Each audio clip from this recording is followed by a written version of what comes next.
पाकिस्तान से इंटेलिजेंस मालूमात शेयर करने के इल्जाम में एक और यूट्यूबर जसबीर सिंह को गिरफ्तार कर लिया गया है। ਜਸਬੀਰ ਸਿੰਘ ਯੂਟਿਊਬਰ ਜਿਸ ਉੱਤੇ ਇਲਜ਼ਾਮ ਲੱਗੇ ਨੇ ਪਾਕਿਸਤਾਨ ਦੇ ਲਈ ਜਾਸੂਸੀ ਕਰਨ ਦੇ ਔਰ ਲਗਾਤਾਰ ਇੱਕ ਜ਼ਿਕਰ ਹੁੰਦਾ ਹੈ ਕਿ ਉਹ ਨਾਸਿਰ ਢਿੱਲੋਂ ਦੇ ਸੰਪਰਕ ਦੇ ਵਿੱਚ ਸੀ।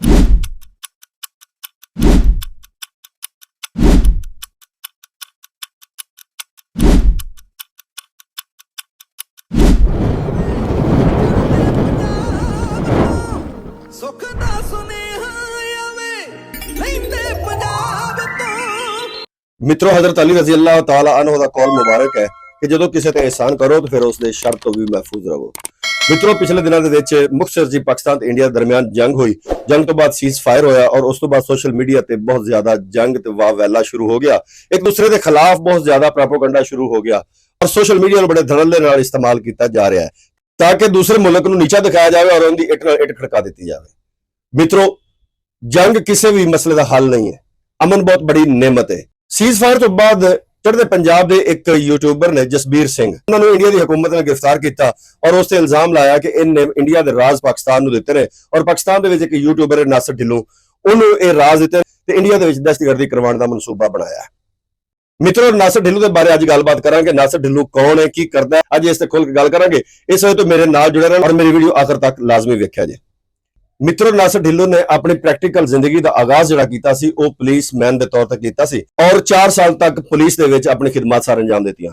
ਉਸ ਨੌਕਰੀ ਤੋਂ ਮੁਤਮਿਨ ਨਾ ਹੋਇਆ, ਉਸਨੇ ਉਹ ਰਿਜ਼ਾਈਨ ਕਰਕੇ ਤੇ ਆਪਣਾ ਜ਼ਿੰਮੇਦਾਰਾ ਸ਼ੁਰੂ ਕਰ ਲਿਆ। ਕਿਉਂਕਿ ਕਾਫੀ ਸਾਰੇ ਲੋਕ ਜਾਣਦੇ ਵੀ ਹੋਣਗੇ ਕਿ ਨਾਸਿਰ ਢਿੱਲੋਂ ਇੱਕ ਜ਼ਿਮੀਂਦਾਰ ਤਬਕੇ ਨਾਲ ਤਾਲੁਕ ਰੱਖਦਾ ਹੈ ਔਰ ਜ਼ਮੀਨਾਂ ਆਪਣੀਆਂ ਨੇ, ਫਸਲਾਂ ਆਪਣੀਆਂ ਨੇ ਔਰ ਉਹ ਖੇਤੀਬਾੜੀ ਦੇ ਵਿੱਚ ਮਸਰੂਫ ਹੋ ਗਿਆ। ਲੇਕਿਨ ਉਸ ਦੌਰਾਨ ਉਸ ਦੇ ਜ਼ਿਹਨ ਦੇ ਵਿੱਚ ਇੱਕ ਸ਼ੌਕ ਪੈਦਾ ਹੋਇਆ ਕਿ ਉਹਨਾਂ ਚੜ੍ਹਦੇ ਪੰਜਾਬ ਦੇ ਲੋਕਾਂ ਨੂੰ ਤੇ ਲਹਿੰਦੇ ਪੰਜਾਬ ਦੇ ਲੋਕਾਂ ਨੂੰ ਆਪਸ ਵਿੱਚ ਮਿਲਾਇਆ ਜਾਵੇ ਔਰ ਉਹਨਾਂ ਦੀ ਆਪਸ ਵਿੱਚ ਮੁਲਾਕਾਤਾਂ ਕਰਵਾਈਆਂ ਜਾਣ। ਇਸ ਸੋਚ ਨੂੰ ਜ਼ਿਹਨ 'ਚ ਰੱਖ ਕੇ ਉਹਨਾਂ ਨੇ ਇੱਕ YouTube ਚੈਨਲ ਬਣਾਇਆ ਜਿਹਦਾ ਨਾਮ ਹੈ ਪੰਜਾਬੀ ਲਹਿਰ।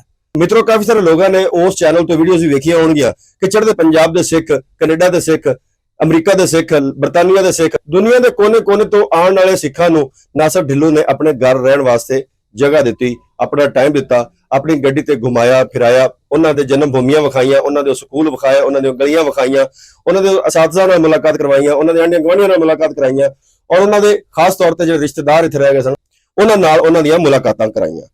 ਇਹ ਬਹੁਤ ਵੱਡੀ ਖਿਦਮਤ ਸੀ ਜਿਹੜੀ ਨਾਸਿਰ ਢਿੱਲੋਂ ਨੇ ਕੀਤੀ ਹੈ ਔਰ ਇਹ ਖਿਦਮਤ, ਇਹ ਨੇਕੀ, ਜਦੋਂ ਕਹਿੰਦੇ ਨੇ ਕਿ ਨੇਕੀ ਕਿਸੇ ਨਾਲ ਕਰੋ, ਕਿਸੇ ਨਾਲ ਇਹਸਾਨ ਕਰੋ, ਕਿਸੇ ਤੇ ਫਿਰ ਉਹਦੇ ਸ਼ਰ ਤੋਂ ਬਚੋ ਔਰ ਐਸੋ ਕਿ ਨਾਸਿਰ ਢਿੱਲੋਂ ਚੜ੍ਹਦੇ ਪੰਜਾਬ ਦੀ ਹਕੂਮਤ ਦੇ ਨਿਸ਼ਾਨੇ ਦੇ ਉੱਤੇ ਹੈ। ਉਹ ਕਿਹੜਾ ਇਲਜ਼ਾਮ ਹੈ ਜਿਹੜਾ ਨਾਸਿਰ ਢਿੱਲੋਂ ਤੇ ਨਹੀਂ ਲਾਇਆ ਜਾ ਰਿਹਾ?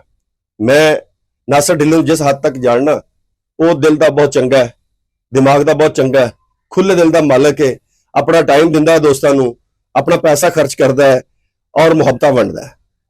ਨਾਸਿਰ ਢਿੱਲੋਂ ਨਾ ਤੇ ਦਹਿਸ਼ਤਗਰਦ ਹੈ, ਨਾ ਦਹਿਸ਼ਤਗਰਦਾਂ ਦਾ ਹਾਮੀ ਹੈ, ਨਾ ਇਸ ਕਿਸਮ ਦੀ ਕਿਸੇ ਵੀ ਐਕਟੀਵਿਟੀ ਨੂੰ ਉਹ ਪਸੰਦ ਕਰਦਾ ਹੈ। ਇੱਕ ਸ਼ਰੀਫ ਜਿਹਾ ਬੰਦਾ ਜਿਹਦਾ ਮਕਸਦ ਸਿਰਫ ਇਹ ਸੀ ਕਿ ਮੈਂ ਦੁਖੀ ਦਿਲਾਂ ਨੂੰ ਆਪਸ ਵਿੱਚ ਮਿਲਾਵਾਂ, ਇਹਨਾਂ ਦੇ ਦਰਮਿਆਨ ਦੂਰੀਆਂ ਖਤਮ ਕਰਾਂ ਤੇ ਪਾਕਿਸਤਾਨ ਦਾ ਕਲਚਰ, ਖਸੂਸੀ ਤੌਰ ਤੇ ਪੰਜਾਬ ਦਾ ਕਲਚਰ ਪੂਰੀ ਦੁਨੀਆ ਦੇ ਵਿੱਚ ਵਿਖਾਵਾਂ। ਇਹ ਹੀ ਉਹਦਾ ਸਿਰਫ ਗੁਨਾਹ ਹੈ, ਹੋਰ ਉਹਦਾ ਕੋਈ ਗੁਨਾਹ ਨਹੀਂ ਹੈ। ਇੰਡੀਆ ਦੇ ਜਸਬੀਰ ਸਿੰਘ ਨੂੰ ਜਾਂ ਮਸ਼ੂਕ ਜਿਹੜੀ ਆਖੀ ਜਾਂਦੀ ਹੈ ਜੋਤੀ ਮਲਹੋਤਰਾ, ਨਾ ਹੀ ਉਹਦੇ ਨਾਲ ਇਹਨਾਂ ਦੀ ਮੁਲਾਕਾਤ ਹੀ ਨਹੀਂ ਹੋਈ। ਕੋਈ ਐਸੀ ਵੀਡੀਓ, ਕੋਈ ਐਸੀ ਫੁਟੇਜ ਨਹੀਂ ਹੈ ਜਿੰਦੇ ਵਿੱਚ ਜਸਬੀਰ ਸਿੰਘ ਦੀ ਮੁਲਾਕਾਤ ਹੋਈ ਹੋਵੇ ਨਾਸਿਰ ਢਿੱਲੋਂ ਨਾਲ। ਨਾ ਨਾਸਿਰ ਢਿੱਲੋਂ ਦਹਿਸ਼ਤਗਰਦ, ਨਾ ਅੰਜਮ ਸਰੋਇਆ ਦਹਿਸ਼ਤਗਰਦ, ਨਾ ਜ਼ੇਬੀ ਹੰਜਰਾ ਦਹਿਸ਼ਤਗਰਦ ਤੇ ਨਾ ਹੀ ਵਕਾਰ ਬਿੰਡਰ ਦਹਿਸ਼ਤਗਰਦ। ਇਹ ਲੋਕ ਨੇ ਜਿਹੜੇ ਪੰਜਾਬੀ ਜ਼ੁਬਾਨ ਦੀ ਖਿਦਮਤ ਕਰਨਾ ਚਾਹੁੰਦੇ ਨੇ ਔਰ ਪੰਜਾਬ ਦਾ ਕਲਚਰ ਪ੍ਰਮੋਟ ਕਰਨਾ ਚਾਹੁੰਦੇ ਨੇ। ਇਹਨਾਂ ਦਾ ਸਿਰਫ ਗੁਨਾਹ ਇਹ ਹੀ ਹੈ ਕਿ ਇਹ ਆਪਣੇ ਵਤਨ ਨਾਲ ਪਿਆਰ ਕਰਦੇ ਨੇ ਤੇ ਵਤਨ ਨਾਲ ਪਿਆਰ ਕਰਨਾ ਕੋਈ ਜੁਰਮ ਨਹੀਂ ਹੈ। ਮੈਂ ਵੀ ਕਰਨਾ, ਤੁਸੀਂ ਆਪਣੇ ਵਤਨ ਨਾਲ ਕਰਦੇ ਹੋ ਤੇ ਨਾਸਿਰ ਢਿੱਲੋਂ ਤੇ ਉਸ ਪੂਰਾ ਜਿਹੜਾ ਗਰੁੱਪ ਹੈ ਉਹ ਆਪਣੇ ਵਤਨ ਨਾਲ ਮੁਹੱਬਤ ਕਰਦਾ ਹੈ। ਉਮੀਦ ਕਰਨਾ ਕਿ ਅੱਜ ਦੀ ਵੀਡੀਓ ਤੁਹਾਨੂੰ ਪਸੰਦ ਆਈ ਹੋਵੇਗੀ। ਅਗਰ ਪਸੰਦ ਆਈ ਤੇ ਮੇਰੇ ਚੈਨਲ ਨੂੰ ਸਬਸਕ੍ਰਾਈਬ ਲਾਜ਼ਮੀ ਕਰਿਆ ਜੇ ਤੇ ਸ਼ੇਅਰ ਲਾਜ਼ਮੀ ਕਰਿਆ ਜੇ। ਮਿਲਾਂਗੇ ਕਿਸੇ ਨਵੀਂ ਵੀਡੀਓ ਦੇ ਵਿੱਚ। ਉਦੋਂ ਤੱਕ ਪਾਕਿਸਤਾਨ ਜ਼ਿੰਦਾਬਾਦ। ਸੁੱਖ ਦਾ ਸੁਨੇਹਾ ਆਵੇ ਲੈਂਦੇ ਪੰਜਾਬ।